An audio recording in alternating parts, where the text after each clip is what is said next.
A few months ago I got this bourbon barrel for making bourbon barrel aged maple syrup, and we decided to drain it the other day.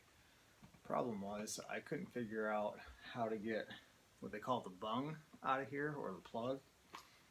And I went online looking for different ways to get that out without trying to do too much damage.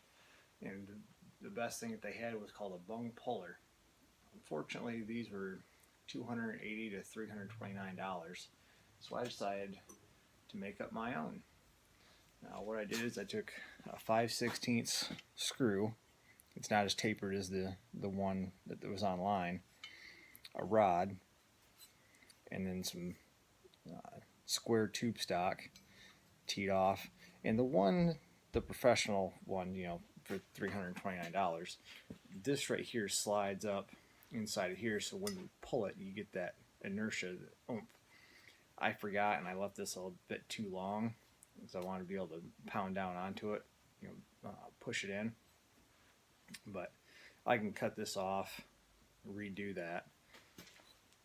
And it did work. I just had to take a couple of hammers,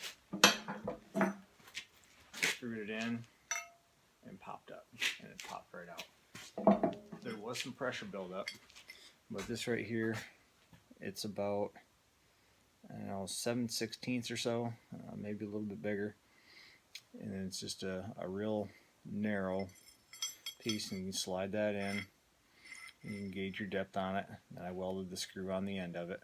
One thing that I did do so that I could turn it was I took a couple of extra pieces of steel and welded them along the side, so that it can only go in one way, and so it'll go back and forth, but it won't turn.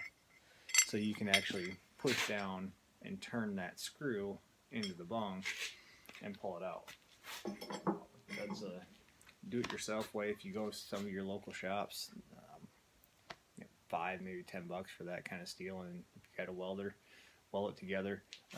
One thing on this, I did take a piece of square steel, drill a hole through it so that it stops when you're pushing on it, and then welded it onto the square stock.